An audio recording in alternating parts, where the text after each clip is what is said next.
Today I'm going to show you one irresistible mac and cheese recipe. All right, let me show you how we're going to do this here. The first thing you want to do is you want to grab a cold pan, okay? And this is by far the easiest recipe ever. All right, now you're going to want to add, I'm adding about 2 cups of pasta. I'm using elbows. You can use whatever pasta you'd like, okay?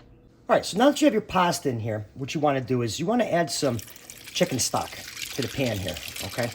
You want to add just enough to cover the pasta, right about there, okay? So now here's where you want to turn your burner on and bring this up to a boil and then reduce it down to a simmer.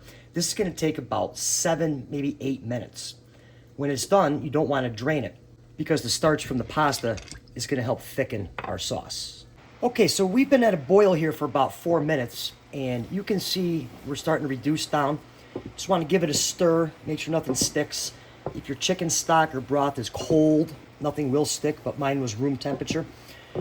And as you stir this, you can actually feel it's starting to thicken up from the starch in the pasta. All right, so we're gonna let this go for another 3 to 4 minutes. All right, so it's been about 7 minutes, and you can see that a majority of our chicken stock has reduced, okay? And what you wanna do now is you wanna turn your pan all the way down and preheat your oven to 350, because we're gonna finish it off in the oven. All right, now let's start to build this up. Here's a really, really fun ingredient you can add to this. Some cream of celery condensed soup, okay? So we're just gonna dump that in there, okay? To that, we're gonna add about half a cup of milk. Excuse me, half a cup of half and half. You could use milk, it's fine. And now we're just gonna work this all together.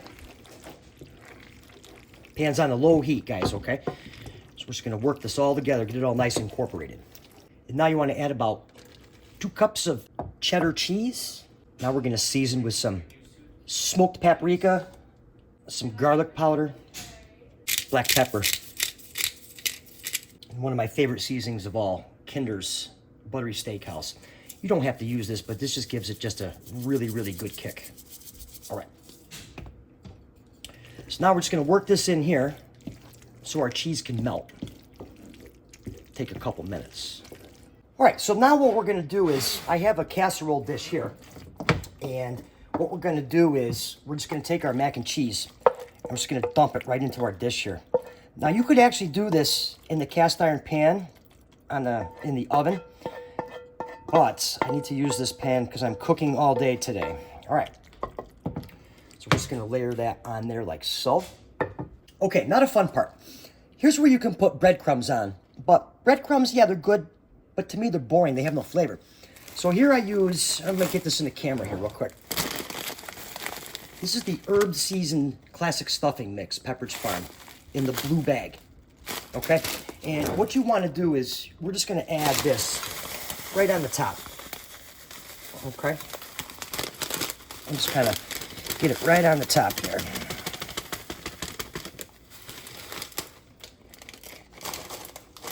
Make a mess, I have stuffing everywhere. Now, just kind of flatten that down.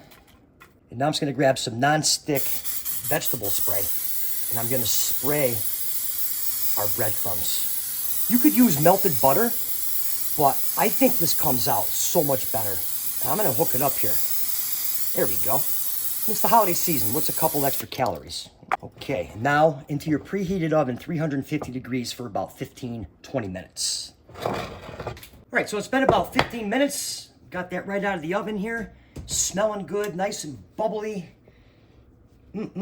So what you want to do now is we're just going to let this sit for a couple minutes, all right? Let it set up a little bit.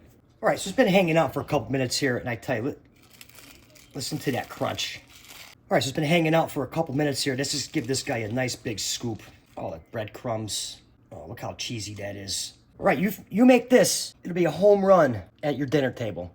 And for the best stuffing recipe ever, be sure to watch the video that's on your screen right now, and I'll see you over there.